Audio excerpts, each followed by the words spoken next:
Assalamualaikum. Assalamualaikum warahmatullahi wabarakatuh. Bismillahirrahmanirrahim. Alhamdulillahirabbil alamin.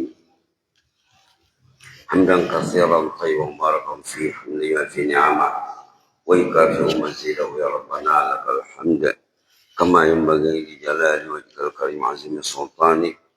Wassalatu wassalamu ala sayyidina wa habibina wa syafi'ina maulana Muhammad wa ala alihi wa sallim tasliman katsiran bi rahmatika arrahmin. Yarhamna bi rahmatikal wasi'ah wa'afina wa'afana wa ala ta'atika wa syukrika inna. Kembali kita mengucapkan tahmid alhamdulillah kepada Allah atas nikmat yang kita terima 24 jam. Orang hidup itu berselimut nikmat. Wa in ta'uddu ni'matallahi la tuhsuha. Kalau kamu coba menghitung nikmat Allah, tidak mampu kamu menghitungnya. Dalam pada itu Allah mewajibkan kita mengenang Al-Mun'im, pemberi nikmat. Agar nikmat itu bertahan, nikmatnya sudah ada bertahan, dan nikmat yang mau diberi Allah tidak terhalang. Ada kalanya nikmat itu tidak bertahan. Ada kalanya nikmat yang akan diberi itu tidak jadi diberi, lantaran tidak syukur nikmat. Malah kadang-kadang nikmat itu mengundang azab kalau dikufuri. La in syakartum la azidannakum wa la in kafartum inna azabi lasyadid. Ayat 7 dalam surah Ibrahim. Kalau kalian mensyukuri nikmat, nikmat itu akan tambahkan, kata Allah. Kalau kalian mengkufurinya, tunggulah azabku, kata Allah. Nauzubillah.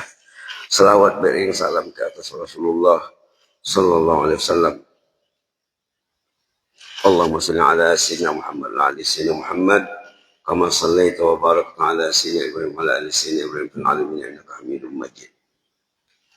Hari ini 8 Zulhijjah, besok 9, lusa Rabu 10 Zulhijjah menurut penanggalan kita di sini ya. Hari-hari ini sejak seminggu lebih yang lalu, para tetamu Allah berpusu-pusu mengkerumuni tanah suci. Dan hari ini mereka bergerak kepada Arafah. Maka dikatakan hari ini hari Tarwiyah, 9 Zulhijjah. Dikatakan hari Tarwiyah, mereka bergerak kepada Arafah. Besok dikatakan hari Arafah karena mereka wukuf. Ada kisah Saleh, banyak ditulis ulama dan banyak disebut.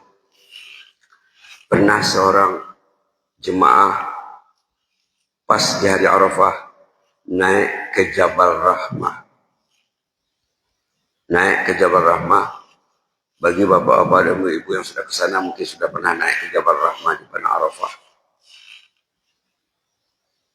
Di sana terkeluarlah ungkapan yang indah dalam mulutnya tentang nikmat Islam. Alangkah besarnya nikmat Islam ini.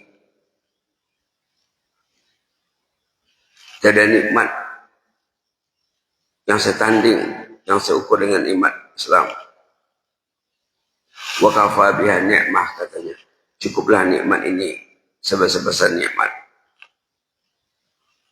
Itulah pujian, syukur dan puji yang keluar dari mulutnya. Alangkah besarnya nikmat Allah ini, nikmat Islam. Inilah nikmat yang paling besar. Lalu setahun kemudian beliau pergi lagi haji, mengungkapkan kata-kata yang sama juga. Wa kafa biha ni'mah, katanya. Cukuplah Islam, nikmat yang paling besar. Lantas dia mendapat message, teguran bersuara. Terdengar olehnya suara menegur. Katanya apa? Tuhan, katanya, Sejak tahun dulu Tuhan memuji ungkapan yang sama. Sampai tahun ini kami menulisnya. Belum selesai lagi ditulis. Sekarang Tuhan sebut lagi macam mana kami nak menulisnya. Ucapan syukur setahun lalu belum sampai selesai lagi ditulis. Sekarang datang ucapan baru pula. Subhanallah.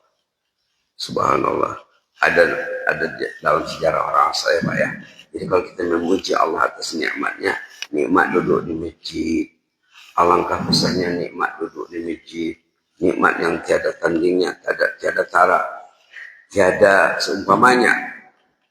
Kalau kita mau menyebut ungkapan macam itu membuat malaikat kagum Pak. Apalagi jemaah yang iltizam, komitmen dengan mencintai rumah Allah. Dalam hadis terkait dengan mencintai rumah Allah dikaitkan dengan haji. Hadis itu mengatakan siapa yang berangkat ke rumah Allah dalam keadaan suci bersih. Kalau teks hadisnya di sini, man kharaja min baiti mutatahiran ila salatin maktubah fajru ka'jril hajjil muhrim. Siapa yang berangkat di rumahnya setelah berwudu yang baik di rumahnya berangkat ke rumah Allah, statusnya nilainya sama dengan orang yang berihram haji. Artinya walaupun kita tidak pergi haji dan ke hati kita di sana, tapi banyak kesekatan dan hambatan, halangan yang merintangi kita. Kita diberi nilai seperti melakukan ibadah haji kalau datang ke rumah Allah dengan niat salatin maktubah, menunaikan salat fardu setelah berwudu dengan sempurna di rumah. Dibacakan lagi hadisnya. Man kharaja min baiti mutatahhiran. Siapa yang berangkat dari rumahnya dalam keadaan suci bersih, berwudu di rumah, bukan berwudu di masjid.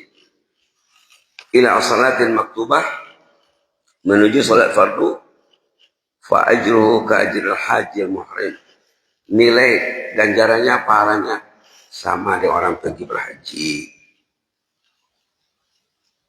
Seterusnya hadis mengatakan, wa man kharaja ila tasbih duha. Siapa yang berangkat untuk salat duha. Tadi salat fardu, sekarang salat duha. Wa man kharaja ila tasbih duha. Siapa yang berangkat dari rumahnya setelah berduduk dengan sempurna di rumah, berangkat ke rumah Allah ingin salat duha, la yansubu illa iya. Tujuannya untuk salat duha, tujuannya fa ajru ka ajril mu'tamir. Ganjarannya sama dengan orang berumrah. Jadi kita boleh berumrah berulang kali satu hari. Kita boleh meraih nilai ibadah haji 5 kali satu hari. Subhanallah. Mau dapat 10 kali boleh juga. Bawa anak, bawa istri, bawa suami, bawa teman. Kalau dibawanya anaknya seorang untuk salat fardu, pahala anaknya dapat sama dia. Pahala anak tiba kurang. Pahala dirinya dapat sama dia. Kalau dia 2 orang jadi 10. Subhanallah. Begitu hebatnya Allah merangsang kita untuk mendatangi rumahnya. Setiap kali datang ke rumah Allah dengan berwudu, ambil wudu sempurna di rumah, berangkat ke rumah Allah, sama dengan ka ajril hajjil muhrim, seperti orang yang pergi berihram haji. Subhanallah. Kalau untuk salat duha sama dengan umrah. Terkait dengan salat duha, hadis lain mengatakan kalau kita salat subuh, kemudian kita sabar dulu di rumah Allah untuk menunggu salat duha. Pas masuk salat duha dia salat, masuk waktu dia salat, sama juga dapat pahala umroh. Jadi ada 2 cara untuk mendapatkan pahala umroh. Satu, sesudah subuh kita pulang keluar, kemudian datang lagi nanti jam 8, jam 9. Yang penting sebelum habis waktu duha. Berapalah ya? Dari rumah ke masjid mungkin 10 menit. Sembahyang duha 5 menit contohnya. Pulang 10 menit. Pergi pulang, pergi balik 20 menit. Soalnya 5 menit, 25 menit. Dapat nilai seperti umrah. Dapat nilai seperti umrah. Atau seperti yang dikatakan tadi, sesudah salat subuh kita itikaf. Alangkah baiknya kalau baca Quran, bertasbih dan lain sebagainya. Sampai masuk waktu duha, dapat juga umrah. Berarti kalau dia berangkat salat subuh sampai ditunggunya masuk waktu salat duha, dapat 1 haji 1 umrah. Begitulah Allah menghibur hati orang yang tidak pergi haji, yang tidak pergi umrah. Tapi siapa yang merebutnya? Umrah, haji bisa didapatkan hari-hari. Tapi siapa yang merebutnya? Ini perlu pada niat. Kalau Bapak berangkat ke masjid ada niat untuk merebut fadilat haji, hanya untuk salat berjamaah saja, tidak dapat. Kata ulama ya, dia berangkat ke masjid, alhamdulillah 5 waktu sehari semalam. Tapi tidak tahu hadis ini, tidak ada niatnya, tidak dapatlah. Nah, berapa haji yang hilang selama ini? Kita berangkat ke masjid, tapi kan tidak belajar hadis Nabi, tidak tahu hukum, hanya tidak dapat. Mungkin sholat berjamaah saja. Padahal dari berangkat ke rumah Allah itu kita boleh meraih 40-50 fadilat kalau kita kaitkan dengan sunnah Rasulullah Sallallahu Alaihi Wasallam.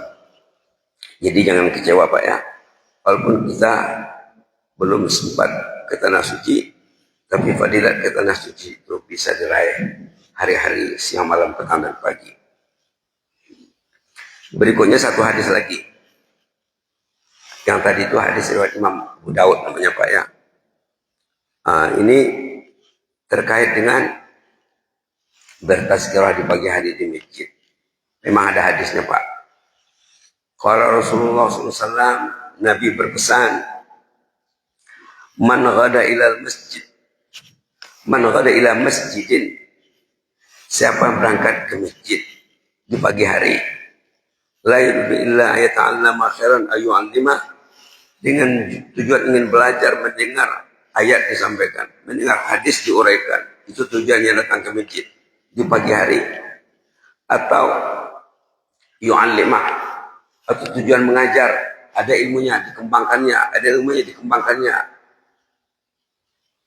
Karena lahu, dia akan mendapat kajri haji taman hijjatahu, dia akan mendapat pahala seperti haji yang sempurna. Tadi tidak disebutkannya sempurna, ini disebutkannya taman hijjatahu, mendapat haji yang sempurna. Subhanallah, berangkat ke rumah Allah di pagi hari dengan niat mendengar ilmu atau menyampaikan ilmu, dapat 1 haji yang sempurna. Jadi di subuh hari waktu subuh kita boleh benar-benar raih fadilat 2 haji, 1 dari sholat subuh berjamaah, 1 lagi dari tazkirah. Kalau tidak ada tazkirah di masjid, tidak ada ilmu disampaikan, hilang 1 haji 1 hari. Dari bab menyampaikan ilmu, dari bab mengajar dan belajar. Mudah-mudahan bermanfaat. Jazakumullah khairan wa astaudiukumullah. Wassalamualaikum warahmatullahi wabarakatuh.